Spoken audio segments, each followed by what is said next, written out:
सर्वांना जय भीम नमो बुद्धाय.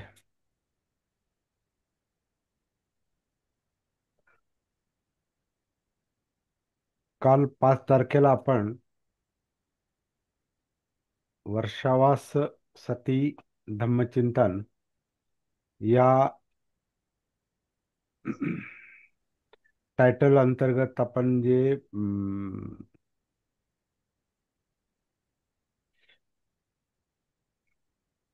जी सुरुवात केली होती आपण आपल्या सत्रांना,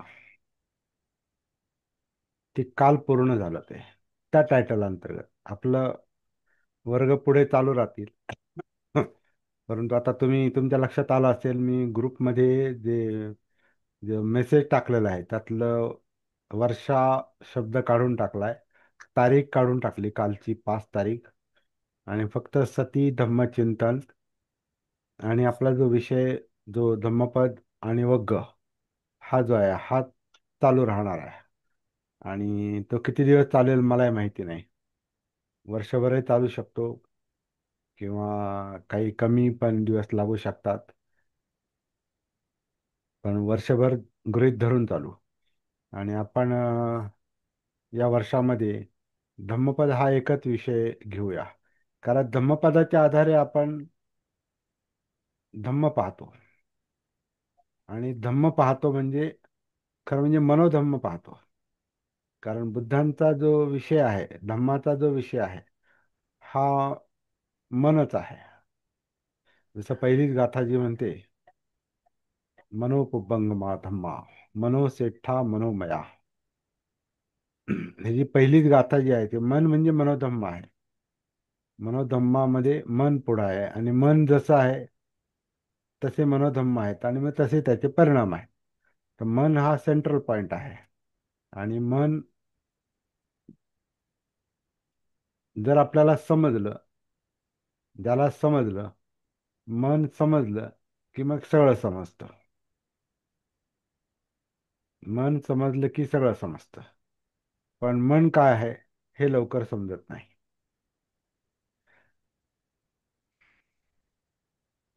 मन आपण सांगू शकत नाही, दाखवू शकत नाही, पण ते जाणवतं. तर आपला जाणीवांचा, वेदनांचाच अभ्यास आहे हा. फिलिंग्स जे जाणवतं, जाणीवांच्या आधारेच आपण हे सगळं अस्तित्वाचं, जीवनाचं, संस्कारांचं, सुखदुःखांचं, चित्ताचं, मनोधम्मांचं जे संशोधन आपण करतो, ते जाणीवांच्या आधारे म्हणजे वेदनांच्या आधारे. फिलिंग जे आपल्याला फील होतं, जे आपल्याला जाणवतं, त्याच्यातच आपल्याला हे दिसतं का हे हे आहे, ते ते आहे, हे असं आहे, ते तसं आहे, याचा आणि याचा असा संबंध आहे, म्हणजे कार्यकारण भाव. किंवा प्रतीत्य समुत्पाद, दुःखाची निर्मिती अविद्येतून कशी होते, हे वेदनांच्या, जाणीवांच्या जागृतीच्या आधारेच आपल्याला ते समजतं. आणि या वेदना ज्या आहेत, फिलिंग ज्या आहेत, जाणीवा ज्या आहेत, सुख दुःख जे आहेत, ही या जिवंत कायेमध्ये आहेत. आणि म्हणून आपण कायेमध्ये उतरण्याचा प्रयत्न करतो, त्याचा त्याचा अभ्यास करतो, आणि त्याचा सराव करतो, म्हणजे साधना करतो. आणि तोच मुख्य विषय आहे. आणि शेवटी आपल्याला हे सगळं का करायचं, तर मनोधम्मांपर्यंत पोहोचायचं. आणि मनोधम्मांपर्यंत पोहोचायचं म्हणजेच मनापर्यंत पोहोचायचं. आणि मन हे सगळ्या गोष्टींचं मूळ आहे. आणि म्हणून अं, धम्मपद जरी विषय असला तरी खरा विषय मन आहे. धम्मपद हे वेगळ्या गाथांचं संकलन आहे. वेगवेगळ्या गाथा वेगवेगळ्या सेक्शनमध्ये, वेगवेगळ्या वग्गांमध्ये विभाजित केलेल्या आहेत, त्याच्या त्याच्या वैशिष्ट्यांनुसार. जसं ते यमक वग्गो, यमक जोड्या जोड्या, दोन दोन गाथांची एक एक जोडी आहे. आणि त्याच्यातून जी विधायक बाजू आणि नकारात्मक बाजू, सर्वसाधारणपणे अशा प्रकारे ते वर्गीकरण करून जोड्या जोड्यांनी त्या गाथा एकत्रित केलेल्या आहेत.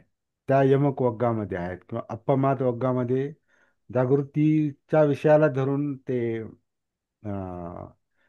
विश्लेषण आहे, ते संकलन आहे, एकत्रित केलेले आहेत गाथा. म्हणून त्या अप्पमाद वग्गामध्ये येतात.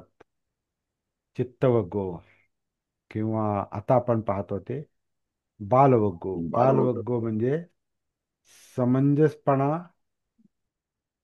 नसलेलं माइंड, मन, बालमन. त्याला आपण बालमन म्हणू. बाल म्हणजे मूर्ख असा जो अर्थ काढला जातो तसं नाही. बालमन म्हणजे समजत नाही ते मन, ज्या ज्याच्यामध्ये हे बाल अवस्था आहे, बालबुद्धी आपण ज्याला म्हणतो ना, म्हणजे लहान पोरासारखाच. म्हणजे एखादा म्हातारा पण लहान पोरासारखा वागू शकतो, कारण त्याची बुद्धी बालबुद्धी आहे. वयानं वाढलाय तो, पण बुद्धी बालबुद्धी आहे. आणि बालबुद्धी म्हणजे समजदारी नाही, समजत नाही. समजत का नाही? तर सती नाही, जागृती नाही, भान नाही. म्हणजे जीवनाचं भान नाही, जगण्याचं भान नाही. आणि मग जेवढं आपण खोलात जातो तर आपोआप शेवटी आपण कुठे येतो? काया वेदना चित्त मनोधम्म म्हणजे मनापर्यंत येतो. फिरून फिरून आपण तिथंच येणार आहोत, कारण दुसरा विषयच नाही आपल्याला.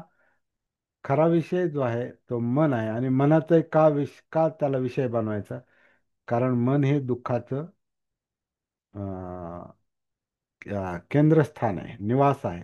सुखदुःखाचं निवास जे आहे ते मनामुळं आहे, चित्तामुळं आहे. आणि सुखदुःख का निर्माण होतात? तर इच्छा, आकांक्षा, तृष्णा, पाहिजे नको, त्याच्यामुळं अविद्या आहे, त्याच्यामुळं अज्ञान आहे. म्हणजे भान नसलेली अवस्था आहे, जागृती नसलेली अवस्था आहे. तर हा बालवग्ग आपला त्या संबंधात आहे.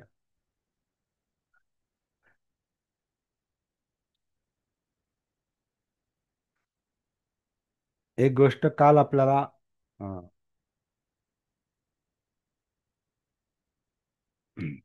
आता ओझरतीच, आपल्याला ती ओझरतीच घ्यावी लागेल. कालचा दिवस जो होता तो कार्तिक पौर्णिमेचा होता. आणि कार्तिक पौर्णिमेचं काय महत्व आहे हे आता बऱ्याच जणांना माहिती असणार आहे. कार्तिक पौर्णिमेला संगदिन संगदिन म्हणतात. संघ दिवस आहे तो, कारण त्या दिवशी संघाची स्थापना झाली असं म्हटलं जातं. संघाची स्थापना झाली 60 लोकांना घेऊन, 60 अर्हतांना घेऊन. म्हणजे बहुधा सगळे ते अर्हत असावेत. 60 अर्हतांचा तो संघ होता. आणि तो काही सामान्य लोकांचा संघ नव्हता. तो नुसते ते मेंबर नव्हते, ते त्या संघटनेसारखा तो संघ नव्हता. तो संघ म्हणजे तो ती एक मार्गी चालणारे लोक होते ते.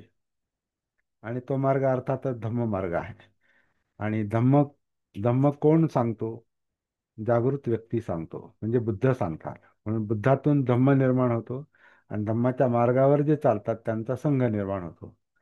म्हणजे संघ म्हणजे मार्गावर असणारे लोक. कोणत्या मार्गावर? धम्माच्या मार्गावर. कशासाठी? जीवनाचा प्रश्न सोडवण्यासाठी, ज्याचा त्याचा प्रश्न सोडवण्यासाठी. मग ते ह्याच्यामध्ये काय येतात? तर एकमेकांच्या मदतीसाठी, एकमेकांना हेल्प करण्यासाठी, एकमेकांचा अनुभव अं, ऐकण्यासाठी, आणि मग स्वतः घेण्यासाठी. तर त्याचं नाव संघ आहे. संघ म्हणजे एकत्रित. ते खरं म्हणजे ती अं, एकत्रित अवस्था, पण ती समाधीची पण अवस्था आहे. ते समाधीत असलेल्या लोकांचा संघ असू शकतो. जेवढे आहेत तेवढे, जेवढे समाधीच्या अवस्थेत आहेत तेवढे, जेवढ्या प्रमाणात. सम्यक समाधी संपूर्ण समाधीत नसतील, परंतु काही मर्यादेपर्यंत ते समाधीच्या अ, मार्गात आहेत आणि काही अवस्थेत आहेत, ते म्हणते पुढे मागे असतील.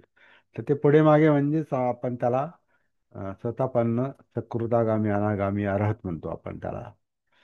ते त्या मार्गावर, ते ह्या मार्गावरचे लोक त्याचे ते सदस्य बनतात. बुद्धांनी पहिल्या 6 महिन्यामध्ये 60 लोकांना अशी मदत केलेली आहे की ते सगळेच्या सगळे आरत झाले, दुःखमुक्त झाले 6 महिन्यात. काही अगदी क्षणात झाले, ज्याला सडन एनलायटनमेंट म्हणतात. आकस्मिक आकस्मिक बोधी, आकस्मिक बुद्धत्व, म्हणजे ऐकलन काम झालं त्याचं. असे पण काही लोक होते. पण ते ऐकलन काम झालं असे लोक कोणते होते? जे आधी थोडेफार प्रयत्नात होते आणि ते बुद्धांनी ते पुढचं सांगितलं आणि ते काम झालं त्याचं. जसा बाह्य दारूचिरी आपला नाला सोपाऱ्याचा, तो दुसऱ्या पंथाचा होता, परंतु तो हेच शोधत होता आणि त्याला काहीतरी थोडं सापडलं होतं आणि त्याला वाटलं सगळं सापडलं. तर कोणीतरी त्याला म्हणतात की नाही, तुला सगळं नाही सापडलं, तू अजून मुक्त नाही झाला. म्हणे कोण आहे असं? मग ते बुद्धाचा संदर्भ त्यांना देतात आणि मग तो तिथे जातो.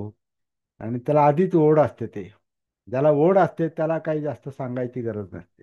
जरी तो भटकलेला असला, जरी तो चुकीच्या मार्गावर असला, तो अधम्माच्या मार्गावर असला, पण तो धम्म शोधतोय. पण अधम्माच्या मार्गावर आहे, पण धम्म शोधतोय. अजून त्याला धम्म सापडला नाही. सद्धम्म अजून अजून पुढची गोष्ट. पण तो धम्म शोधतोय, पण तो त्याला सापडत नाही, म्हणून तो अधम्माच्या मार्गावर पण जाऊ शकतो. आणि काही धम्माशी ज्यांचा काही संबंधच नाही, ते खरं म्हणजे ते पुथुजन आहे. ते ह्या गटामध्ये येतच नाहीत. ते जे धम्माच्या बाहेर आहेत, अधम्माच्या पण पलीकडे आहेत, तर ते त्याला पुथुजन म्हटलेलं आहे. सामान्य लोक, ते बाल लोक, त्यांना समज नाही. पण त्यांना सुद्धा बुद्धांनी ह्या मार्गात आणलेला आहे बऱ्याच. म्हणून आता बालवग्गो जर तयार झाला, तर मग एवढे लोक बुद्धांच्या संपर्कात आले असतील कितीतरी मोठ्या प्रमाणात. आणि बुद्धांनी ओळखलं असेल की यांना समजत नाही, बाल आहेत, नासमज आहेत, असमंजस आहेत, बालबुद्धिवाले आहेत, जागृत नाहीत, स्वतःशी कनेक्टेड नाहीत, सावधान नाहीत, सतीमध्ये नाहीत. हे बुद्धांच्या लक्षात आल्यावर त्यांनी अगदी बालबुद्धीच्या लोकांना सुद्धा त्यांनी या मार्गावर आणलेलं आहे. पण साहेब, पहिल्या 6 महिन्यामध्ये, म्हणजे वैशाख पौर्णिमेपासून अं, ते आषाढ पौर्णिमेला 5 लोकांना धम्म सांगून धम्मचक्क प्रवर्तन केलं. धम्माच्या चक्राला गती दिली. पंचवर्गीयांना अं, धम्म सांगून, आणि ते त्यांना प्राप्ती झाली, लवकरच प्राप्ती झाली त्यांना. कौंडिन्याला आधी झाली, 5 लोकांना झाली, आणि त्याच्यानंतर पुढे मग 55 लोकांना झाली. असे 60 प्राप्ती असलेले लोक आणि 61वे बुद्ध, असे 61 लोक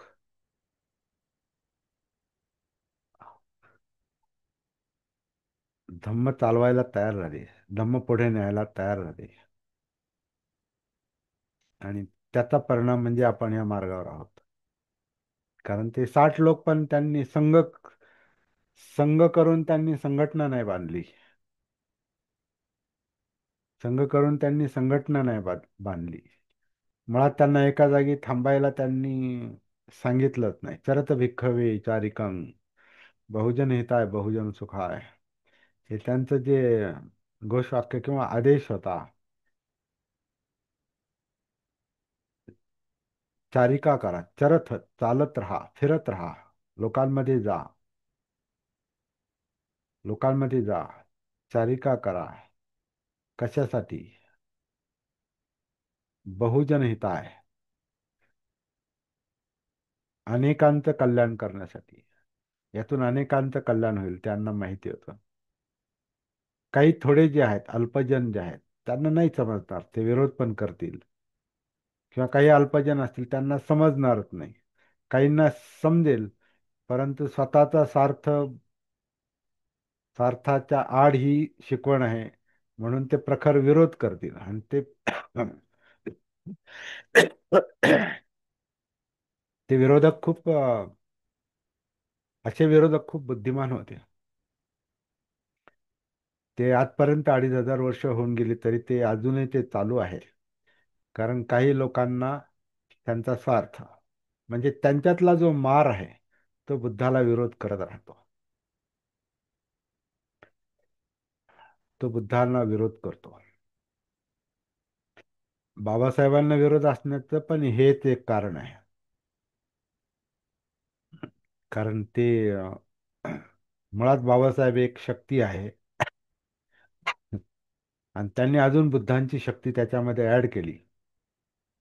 म्हणजे आपल्याकडे दुहेरी शक्ती दिलेली आहे त्यांनी, दुहेरी ताकद. पण ती आपल्याला पेलवते का, हा आपला प्रश्न आहे. ते सामर्थ्य आपल्यामध्ये आहे का, तो आपला प्रश्न आहे. तर ही ताकद आहे, शक्ती आहे.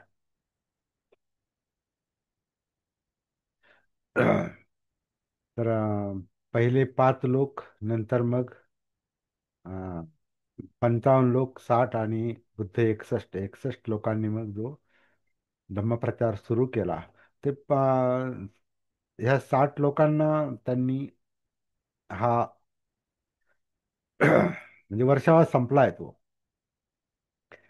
आणि त्यावेळेला प्रचंड वर्षा होती, पाऊस असायचा तो. आणि वर्षा ऋतूमध्ये, पावसाळ्यात त्यांचा वर्षावा चालू असायचा संघाचा, वेगवेगळ्या संघात. म्हणजे आत्तापर्यंत ती प्रथा चालू आहे, पण आत्ता तेवढी वर्षा नाही.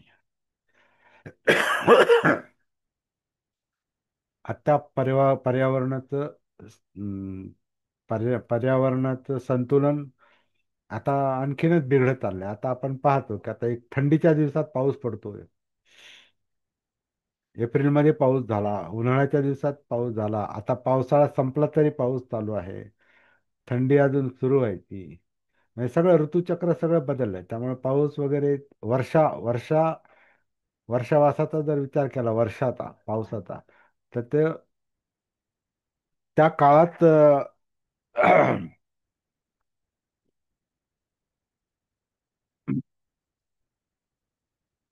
बुद्धांच्या काळात जी वर्षा होती, पाऊस होता,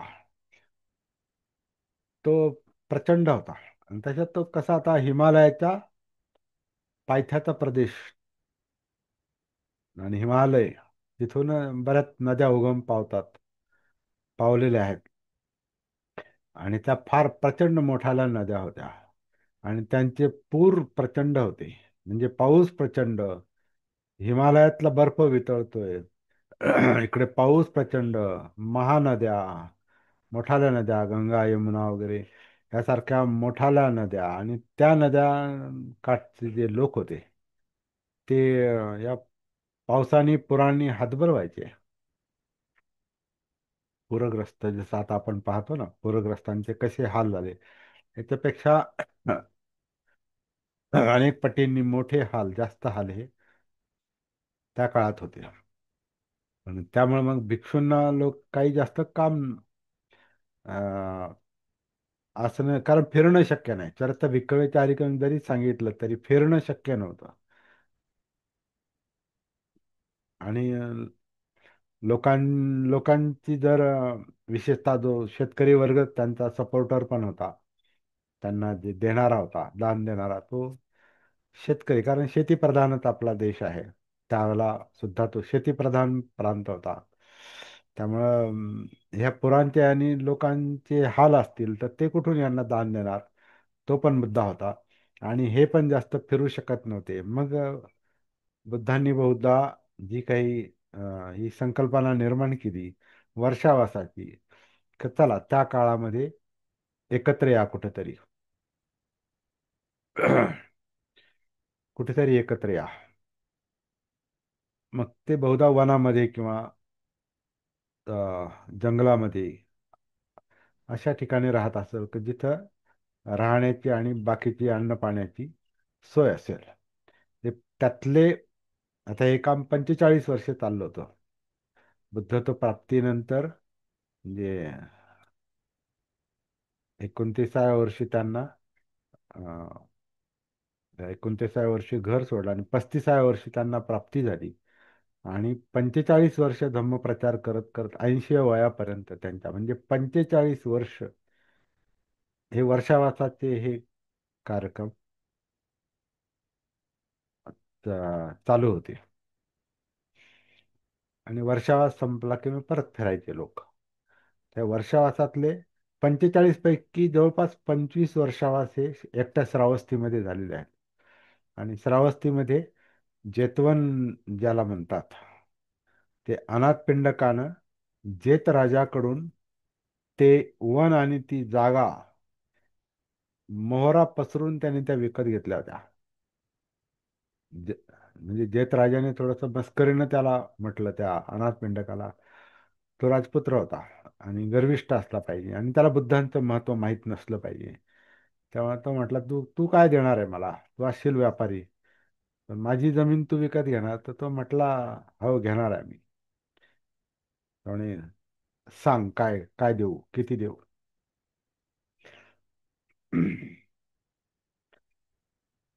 तर म्हणे, पसर मोहरा या जमिनीवर, आणि जेवढ्या जमीन म्हणजे सोन्याच्या मोहरा, सोन्या चांदीच्या मोहरा जे काही त्यावेळेला धन असेल, पसर म्हणे मोहरा. आणि जेवढ्या तू मोहरा पसरशील ती जमीन तुझी. तर ते म्हणतात खरोखरच त्यांनी सुरू केलं तसं.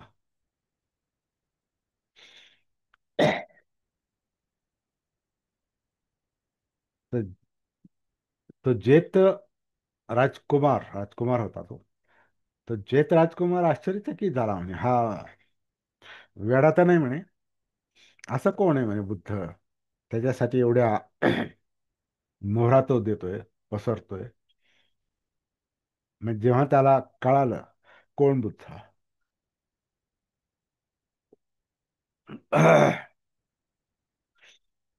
तेव्हा तो म्हटला, थांब आता. हे जेवढं तू पसरलं तेवढं तू घे, मी आणखीन काही देतो.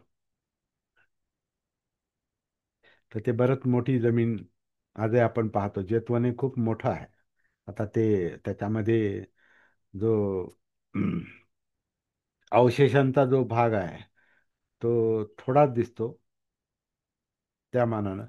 बाजूला ते अं, पायी विहार आहे काहीतरी. आणि खूप मोठा प्रदेश असला पाहिजे तो, प्रांत असला पाहिजे अगदी. आता तिकडे अनाथपिंडकाची ती गुहा आहे, अंगुलीमाला अंगुलीमालाची गुहा आहे, अनाथपिंडकाचं घर आहे, असं काय ते ते. तर म्हणजे याचा अर्थ खूप मोठा प्रांत त्यांनी तो दिला असावा जेत राजकुमाराने. आणि त्याला जेतवर म्हणत होते.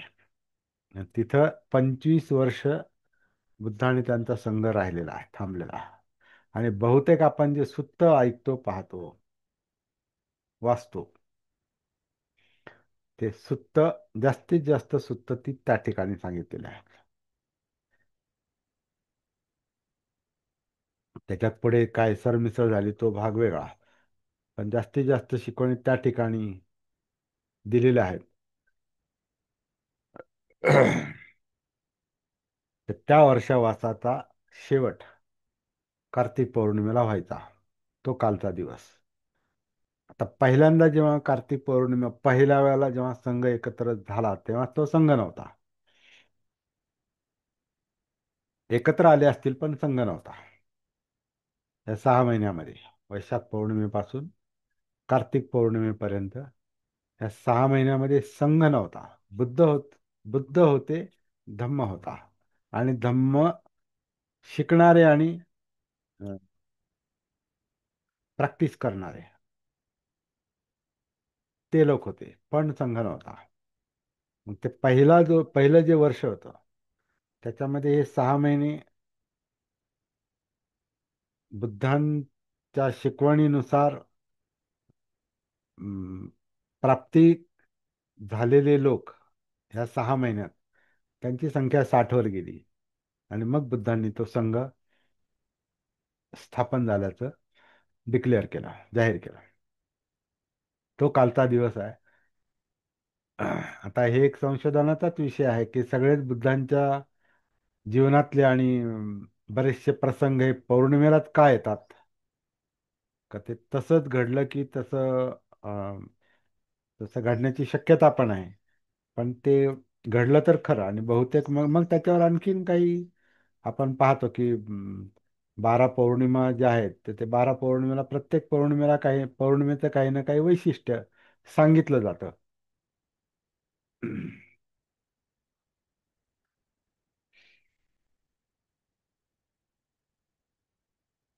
मुख्य मुद्दा आपल्याशी सध्या आपल्याशी संबंधित, कारण तो विषय आपला आता नाही. आपला विषय जो आहे तो धम्मपदाचा आहे आणि बालवगत आहे. परंतु काल आपली चर्चा एवढी आणि जरा रंगातही आली होती. आणि अ, त्याच्यानंतर हा महत्वाचा विषय बोलावा असं मला काल वाटलं पण नाही. आणि खरं म्हणाल तर ते पूर्ण माझ्या लक्षात पण आलं नाही. कारण ह्या विषयात आपण बरेच गर्क झालो. नंतर आपलं सत्र झाल्यावर लक्षात आलं, अरे म्हटलं हा संदर्भ आपला घ्यायचा राहिला. पण ते बरं झालं काल नाही घेतला तो. कारण सगळं ऐकून इतकी चर्चा केल्यानंतर आपल्या डोक्यामध्ये जे अनेक विषय असतात, मग हा जो विषय आहे कार्तिक पौर्णिमेचा आणि संघ, त्याच्यात धम्म आला, बुद्ध आला. तर हे संघाचा विषय काल आपल्याला एवढ्या स्पष्टपणे बोलता आला नसता. आजही मी तो पूर्ण नाही केला. पण अ, काल ते सांगायचं राहिलं म्हणून आज सांगितला, थोडक्यात सांगितला. आणि त्याचबरोबर आपलं जे वर्षा सती धम्मचिंतन, ते मुद्दाम नाव तर त्याला तसं दिलंय की आपण धम्मचिंतन करतोच आहे, धम्मावर चिंतन करतोच आहे. आणि ते चिंतन कसं करतोय? सती धम्मचिंतन, जागृतीपूर्वक आपण धम्मचिंतन करतोय. आणि ते केव्हा करतो? कालपर्यंत केव्हा केलं? वर्षावासाच्या कालखंडात केलं. म्हणून वर्षा सती धम्मचिंतन असं आपण त्याला म्हटलो. आणि वर्षा सती धम्मचिंतनाच्या कालपर्यंतच्या काळामध्ये आपण मध्यंतरी धम्मपदाचा विषय सुरू केला. म्हणून धम्मपद, तो वग्ग, वर्षा सती धम्मचिंतन असं कालपर्यंत टायटल होतं. आता ते सगळं बंद केलेलं आहे. म्हणजे फक्त धम्मपद, वग्ग आणि सती धम्मचिंतन एवढंच ते टायटल आहे. आणि आपला विषय आता पुढे कंटिन्यू होईल, कंटिन्यू चालेल.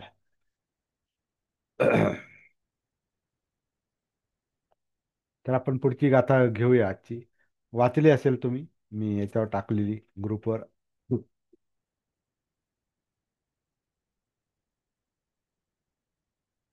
पुत- पुत्ताम अत्थी पुत्ताम अत्थि धनम अत्थि इति बालो विहयति, अत्ता हि अत्तनो नत्थि कुतो पुत्ता कुतो धनम. ही पण फार नेहमीसारखी इतर गाथांसारखीच इंटरेस्टिंग गाथा आहे. आणि मला फार आवडते. ह्याच्यामधली मुख्य शिकवण जी आहे ती अनात्मची आहे. माझ्या दृष्टीनं मुख्य शिकवण अनात्मची आहे. आत्ताही आत्तानो नथी, आपणच आपले नाहीत, नसतो. पुत्र माझे आहे, पुत्ताम मथी. पुत्त पुत्तचं बहुवचन पुत्ता. आणि पुत्ताम अथ्थी म्हणजे पुत्र माझे आहेत असं त्याचा अर्थ निघत नाही खरं. म्हणजे पुत्र आहे ते धन आहे, म्हणजे ज्याच्याशी आपली आसक्ती असते, विशेषतः आईवडिलांची. जी पुत्रांमध्ये आणि धनामध्ये जी आसक्ती असते, तर त्यानं समजदार नसलेला मनुष्य म्हणजे बाल मनुष्य हा विहंयती, विव्हळतो, दुःखी होतो. आणि पुत्र जेव्हा मुलं विचारत नाही तेव्हा आईबापांचं काय होतं हे आपल्याला माहिती आहे. आता आजकाल आजचं जे जग आहे हे कुटुंब विघटनाचं जग आहे. ते पश्चिमेकडे कधीच कुटुंब विभाजित झालेले आहेत आणि भारतामध्ये पण कुटुंब विस्कळीत होण्याचं प्रमाण आता वाढलेलं आहे. आणि काही लोकांना तो चांगलाच अनुभव असेल की जेव्हा आपल्याला मुलं विचारत नाहीत, विशेषतः पुत्र, ज्याच्यावर जो वंशाचा दिवा असतो असं आपल्याकडं धारणा असते, तो दिवाच आपल्यापासून लांब जात असेल किंवा सगळा अंधार घरात, आणि आपलं मन ते मानत नाही, म्हणजे बापाचं आईचं मन ते मानत नाही. मग ते म्हणते पुत्र माझे, माझा पुत्र, माझे पुत्र. त्यांच्या त्याच्यात इतका अडकलेला असतो का त्याचे सगळे गुण अवगुण सगळ्या सकट तो त्याचे कौतुक करतो, माझे पुत्र. आणि तो पुत्र जर जास्तच हे असेल, म्हणजे हुशार असेल, कमावणारा असेल, अधिकारी असेल, परदेशात असेल, प्रतिष्ठित असेल, तर मग आईबाप फार कौतुकाने सांगतात, माझा मुलगा आहे बरं का. आणि तो विचारत नाही, तो घरापासून लांब असतो. आजकाल फोन करतात, पण तेवढंच. अनुभव पण बोलतोय हा मी. तर पुत्र माझे, पुत- आणि अनेक पुत्र, बहुवचन आहे. पुत्र एक असेल तर पुत्र, आणि बहुवचन असेल तर, जास्त असेल तर पुत्ता असं आहे ते. तर पुत्र आणि धन ह्या दोन गोष्टी आपल्याला अडकवून ठेवणाऱ्या असतात. पण त्याला बाल म्हटलेला आहे. जिथं आसक्ती असते तिथं अविद्याच असते, अज्ञानच असतं. कारण तिथं भान नसतंय. आपण ज्याच्याकडून, ज्या गोष्टीकडून, मग ते पुत्र असो, धन असो, किंवा लोक असोत, कुणी असोत, ज्यांच्यावर आपण अवलंबून राहतो,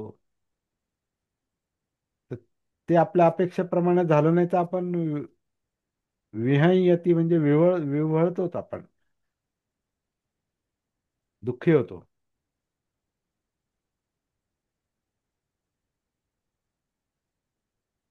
कारण आपल्याला पुत्राला पुत्राच्या जागी ठेवता येत नाही, आणि धनाला एक उपयोगाची गोष्ट म्हणून त्याला ठेवता येत नाही. धनाच्या जागी धन आहे, पण धन माझं आहे आणि ते आता ते असंच राहिलं पाहिजे, आणि ते माझंच राहिलं पाहिजे, माझ्या नावावर असलं पाहिजे, माझ्या मालकीचं असलं पाहिजे. तर ही जी धारणा आहे, हे जे धरून ठेवलं, हे जे ध्यान असतं त्याच्यावरच, धनावर, किंवा याच्या पुत्र पण म्हटलेलं आहे, ते आपल्याला म्हणजे ते अंतरावर ठेवता येत नाही. कारण पुत्र, आजचा काळ असा आहे की पूर्वी एकत्र कुटुंब पद्धती होती म्हणून सगळे एकत्र राहायचे. आजचा काळ वेगळा आहे. आजचा काळ हा विभाजनाचा काय, मुद्दाम नाही, मुद्दाम कुटुंबाचं विभाजन नाही झालं. पूर्वी एकत्र राहण्याची जी कृषी परंपरा होती, म्हणजे शेतीप्रधान देश होता, म्हणजे विशेषतः ग्रामीण संस्कृती होती, तेव्हा ज्यांची शेती खूप मोठी होती ते आणि त्यांच्यावर अवलंबून असणारे गावातले लोक आणि त्यांचे उद्योग व्यवसाय, मग ते गावातले लोक असो, वेशीच्या आतले असो, नाही तर वेशीतल्या बाहेरचे असो, यांची जी काही एकमेकांवर जे अवलंबित्व होतं, ज्याला आपण बलुतेदार म्हणतो, बलुतेदार, आलुतेदार जे आहे ते एकमेकांवर अवलंबून होते. त्यावेळेला मग ते सगळे एकत्रच राहायचे. ते आवडो नाही तर नाही आवडो, कसंही जीवन वाट्याला येऊ, ते सक्ती होती ते.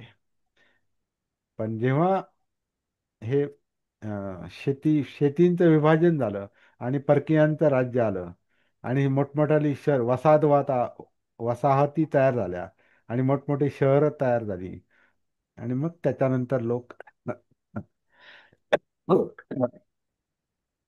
गावापासून फुटायला लागले, घरापासून लांब जायला लागले आणि याला अं, मुघलांचा काळ, ब्रिटिशांचा काळ आणि आजचा जो नोकरी व्यवसायांचा काळ, शिक्षण मिळालं, नोकऱ्या मिळाल्या, त्या अशा मिळाल्या का त्या गावात मिळू शकत नाही किंवा तुमच्या घराजवळ मिळू शकत नाही. इव्हन आता शहरात जरी आपण आलो तरी शहरातच नोकरी मिळेल याची गॅरंटी नाही, मग दुसऱ्या शहरात जायचं. म्हणजे कोणत्या ना कोणत्या मार्गाने कुटुंब विभाजन झालेलं आहे आणि होणार आहे आणि होणार आहे. परवा मी एक मुलाखत पाहिली याच्यावर, युट्यूबवर. तर त्याच्यात तो मुलाखतकार म्हणतो, एकत्र कुटुंब पद्धती म्हणजे आपण वेगळं समजतो की सगळे आई वडील, त्यांची मुलं, त्यांच्या बायका, त्यांची पोरं हे सगळे एकत्र, आणि कधी कधी बहिणी सुद्धा, म्हणजे बहिणी समजा विधवा बहिणी असेल तर तो माणूस, तो मुख्य मालक, तर त्यांना पण आणायचा. याला एकत्र कुटुंब पद्धती म्हणतात. म्हणजे मामाकडचे लोक किंवा आत्याकडचे लोक असं असे पण सांभाळले जायचे. त्याला एकत्र कुटुंब पद्धती म्हणतात. तर तो मुलाखतकार, काल मी ते ऐकलं तर तो म्हणतो, पाश्चिमात्य देशामध्ये नवरा बायको जरी एकत्र राहत असले तर त्याला ते एकत्र कुटुंब पद्धती समजतात. म्हणजे एवढं आता कुटुंबाची व्याख्या बदललेली आहे. नवरा बायको जरी एकत्र राहिले तर एकत्र कुटुंब पद्धती. कारण त्यांच्याकडे काही करारावरती लग्न आहेत हे आपल्याला माहिती आहे, की आपण इतके वर्ष थांबू एकत्र, आणि जमलं तर चालू ठेव, नाही तर तू तुझा मार्ग पहा, मी माझा मार्ग पाहतो. असं ते पाश्चिमात्य संस्कृतीत चाललेलं आहे. आणि आपल्यापर्यंत येईल का नाही आता आत्ता सांगता येत नाही. तो एक वेगळा चर्चेचा विषय आहे. पण पुत्राबद्दलचं जे आकर्षण किंवा आसक्ती जी आहे, ती मानसिकता अजून आपली कमी झाली नाही. पाश्चिमात्य लोकांमध्ये ती कमी झाली. म्हणजे ते फार हेल्दी मनाचे आहेत असं त्याचा अर्थ नाही.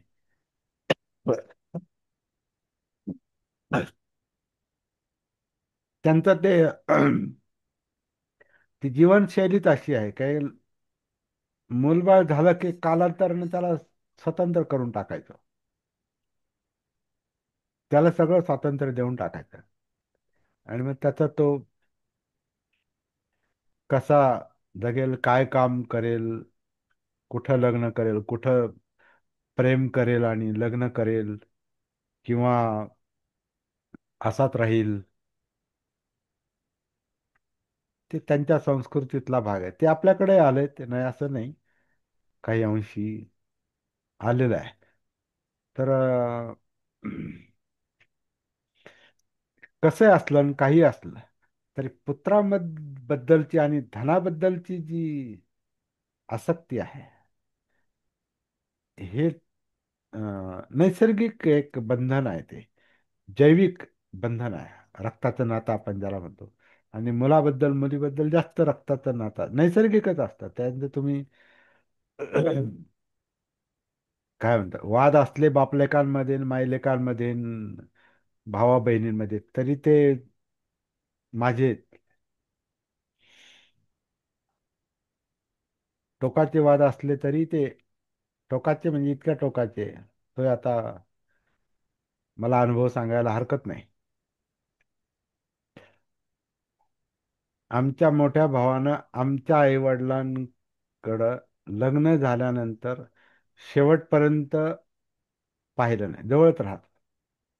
आई वडील शिक्षक होते, ते इथे आता जिथं हे घर आहे इथं ते राहायचे, आणि मी धम्मप्रचाराच्या या निमित्तानं मी पुण्याकडे असायचो, काही काळ मुंबईमध्ये होतो. आणि आई वडील इथं असायचे आणि भाऊ इकडे थोरला भाऊ एक 7-8-10 घरं सोडून बाजूला राहतो. तो आई वडिलांना आई वडील मानत नव्हता. त्यामुळे तो मैतीला पण पाहुण्यासारखा आला, दोघांच्या पण. त्याचं त्याचं काय कारण काय वगैरे ते आपण वेगळा चर्चेचा विषय आहे. पण वडील आमचे जे होते ना, त्यांना पण त्याच्याविषयी चीड होती, कारण वडील शिक्षक होते आणि आदर्श शिक्षक होते. आणि आदर्श शिक्षक हा मुळातच कडक असतो, आणि आदर्श असल्यावर तर जास्त कडक असतो. आणि कदाचित त्यांच्या अपेक्षा त्यांनी पूर्ण केल्या नसतील म्हणून ते बोलले असतील, मारलं असेल, काही गोष्टी सक्तीच्या केल्या असतील. पण त्यानं जो अं, दूक धरला, तो त्यांच्यावरच नाही, तो आईवर पण धरला. तर ते शेवटपर्यंत तो त्याने संबंध ठेवले नाही. शेवटपर्यंत म्हणजे अगदी पाहुण्यासारखा आला तो मैतीला पण, दोघांच्या पण. पण वडील जे होते ना, नंतर नंतर उतार वयामध्ये, आता बाप आहे, आई आहे, त्यांना ती आठवण यायचीच ती. आणि ते प्रयत्न करायचे जायचा वगैरे, तर तिथे त्यांचा अपमान व्हायचा. शेवटी शेवटी वयाच्या साधारण 88-89च्या दरम्यान, 87-88च्या दरम्यान वडिलांची स्मृती बरीच कमी झाली होती. म्हणजे होती थोडीशी, म्हणजे पण बरीचशी कमी झाली होती. आणि त्यांना पण ते पुत्र आठवायचा, मुलगा मुलगा आणि ज्या गावाशी काही संबंध नव्हता ते गाव त्यांना आठवायचं. तर एकदा ते मला म्हटले, जरा उभे उभे बाळूकडे भेटून येऊ, म्हणजे मुलाकडं. आता ज्या मुलानं आयुष्यभर हे नाही केलं, पाहिलं नाही, पाणी सुद्धा नाही दिलं, विचारलं पण नाही, पण बाप मुलात अडकतोच. काही झालं तरी आई अडकते.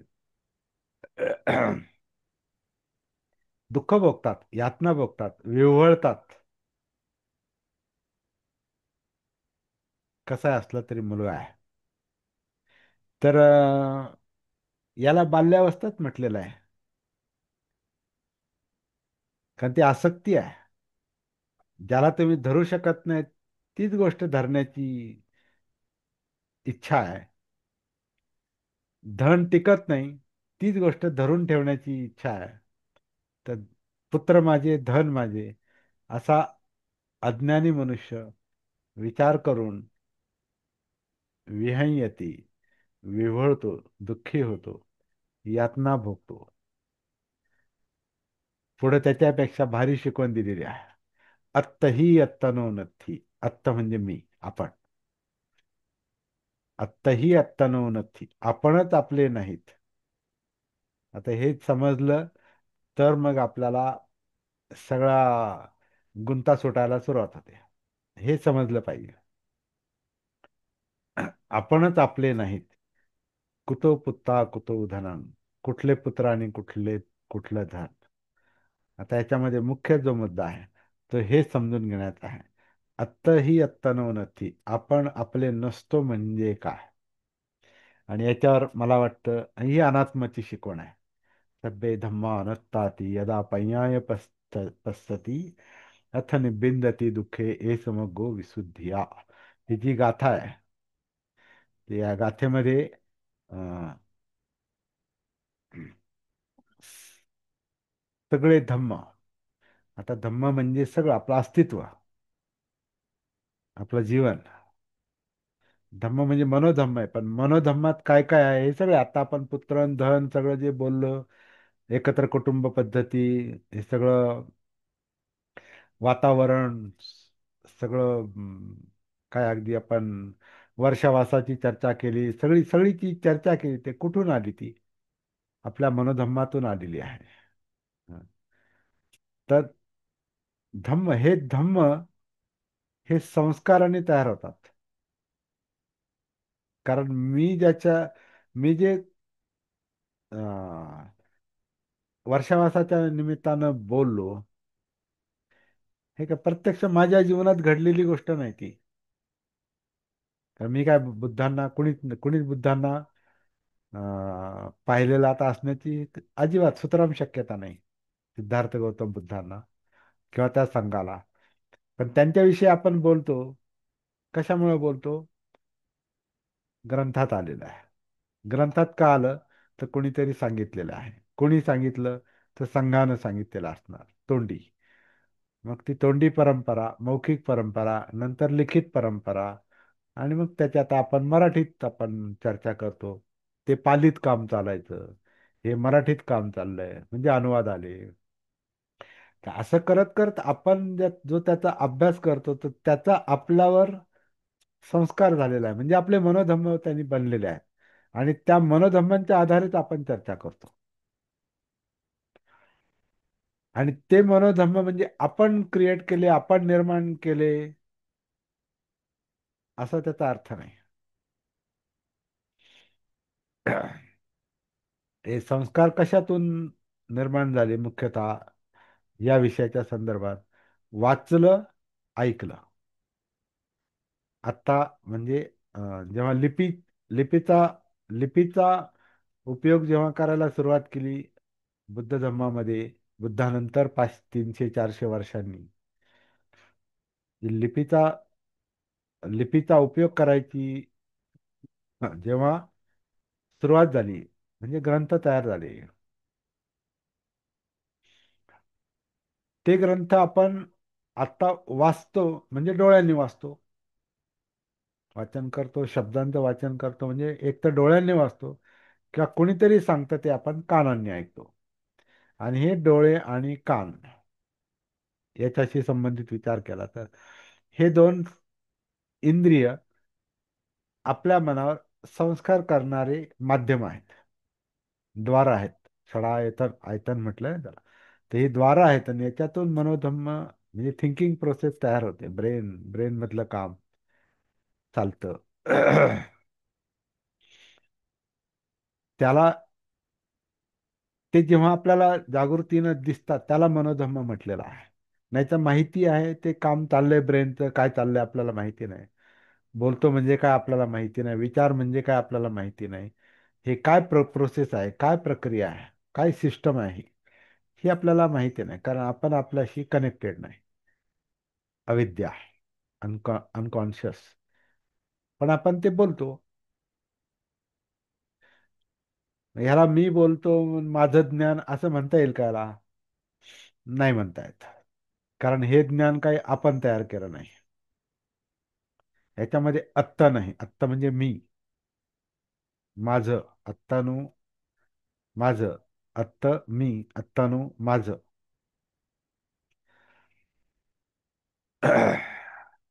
कारण मी जे बोलतो, माझ्याकडे जे ज्ञान नावाचं जे काही आहे, ते संस्कारांनी आलेलं आहे. ते कुणीतरी ते आधीच निर्माण केलेल्या गोष्टीतून, म्हणजे कोणाचं बोलणं असेल किंवा पुस्तक असेल, त्याच्यातून हे ज्ञान इंद्रियाच्या आधारे मेंदूमध्ये आलेलं आहे. तेच आपण बोलतो. पण हे जेव्हा समजतं, मग तिथं हे कळतं, अरे बोलतोय खरं, पण हे मी क्रिएट केलेलं नाही, मी निर्माण नाही केलं.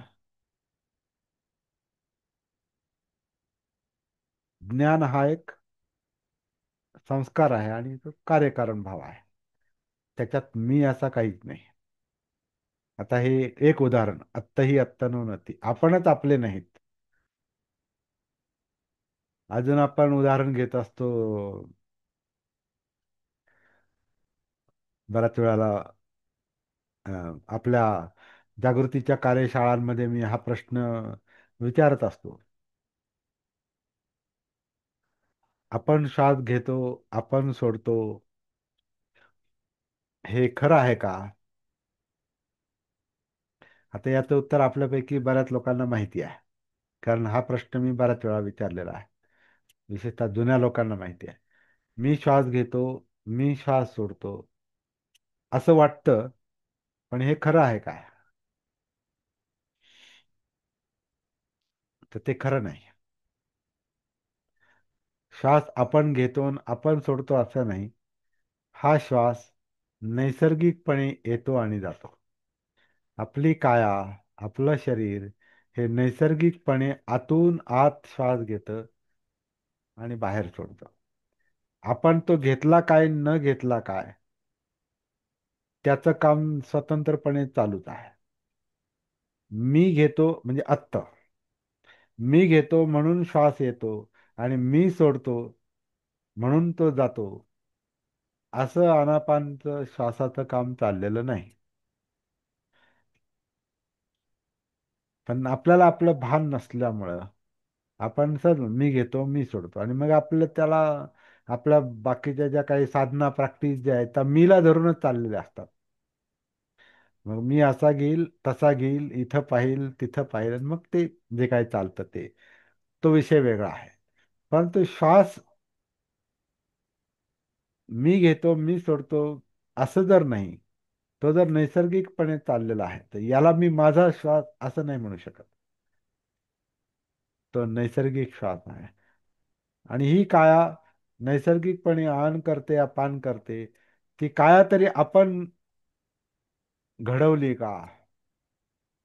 आपण ठरवून म्हणजे आपण काय म्हणतो ठरवून जन्माला आलो का आपण? आणि ठरवून आपण वाढलो का? नाही. परिस्थितीनुसार आपण वाढलो.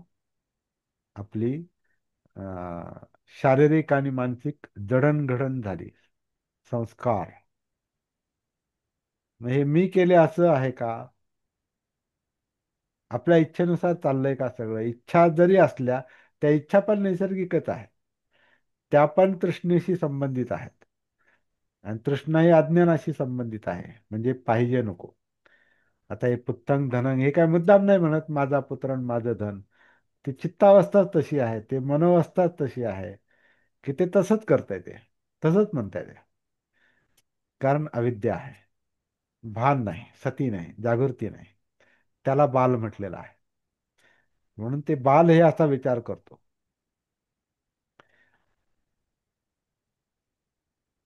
इथं श्वास आपण घेत नाही सोडत नाही, जो येतो जातो.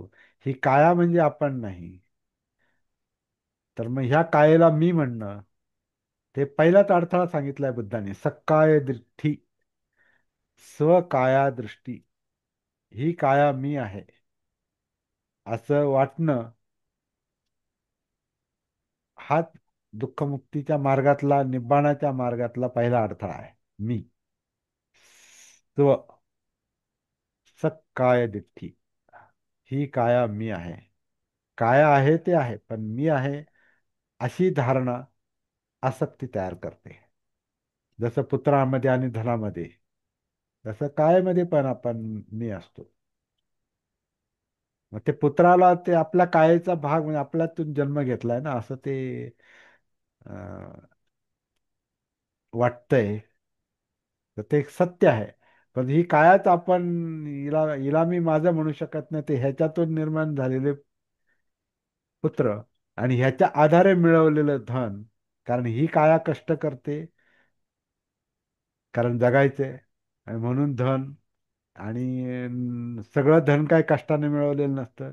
काही डोकं चालवून चुकीच्या योग्य पद्धतीने योग्य अयोग्य पद्धतीनं ते जे धन मिळवलेलं असतं ते सगळ्यामध्ये मीपणा असतो, मी भाव असतो, अहंकार असतो. माझं, माझी प्रॉपर्टी, माझं घर, माझा बँक बॅलन्स, माझे एवढे शेअर्स आणि माझ्या एवढ्या गाड्या आणि माझं हे आणि माझं ते. तर ते मी माझ्यामध्ये मग त्याच्यातून मग प्रतिष्ठेचा मुद्दा तयार होतो. मालकी, प्रतिष्ठा, पद, सन्मान, मान, अपमान हे सगळे त्या मीतून निर्माण झालेले प्रकार आहेत. व्यावहारिक परिणाम आहेत ते. सक्काय दिठ्ठीतून मी मधून.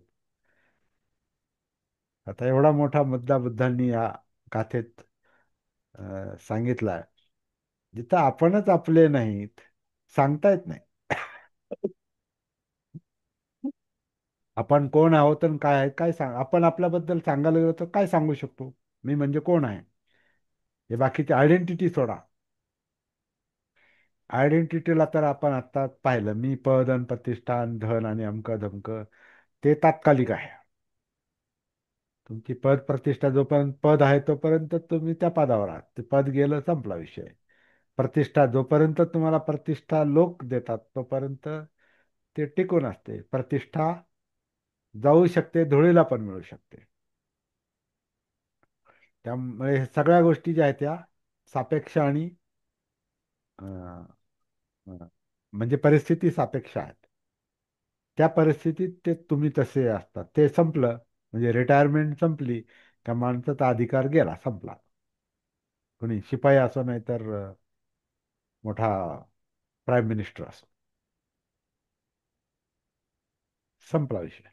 अशी आपली ती आयडेंटिटी जी असते ती तात्कालिक असते. परंतु हे आपलं शरीर, ते पण तसंच आहे. ते पण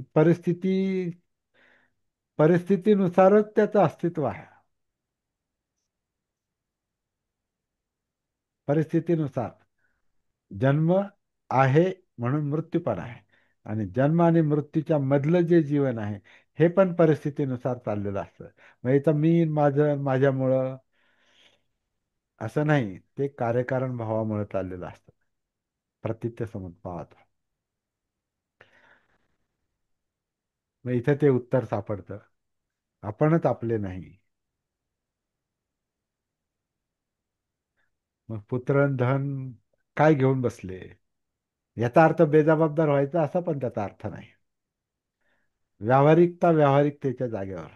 परंतु आसक्ती अनासक्ती जे आहे ते आपल्या सुखदुःखाचा मुद्दा आहे. दुःखमुक्तीसाठी धडपड चालली ना, मग दुःख कशामुळे होतं ते लक्षात घेऊ. याचा अर्थ बेजबाबदार होतो आणि सगळं सोडून देतो, जबाबदाऱ्या टाकतो, कर्तव्य सोडून देतो, तो पण बालपण आहे.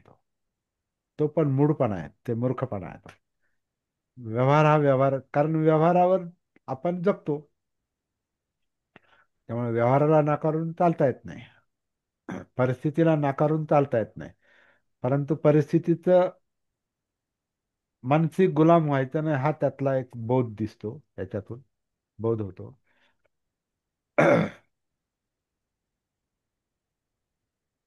त्याच्यातून माणूस आपोआपच सायकोलॉजिकली, मानसिकदृष्ट्या अलिप्त होतो, म्हणजे अनासक्त होतो. आणि अनासक्त म्हणजे अनासक्तीचा परिणाम निब्बाण आहे, दुःखमुक्ती आहे. आणि तो आपल्या सगळ्यांच्या जगण्याचा उद्देश असतो.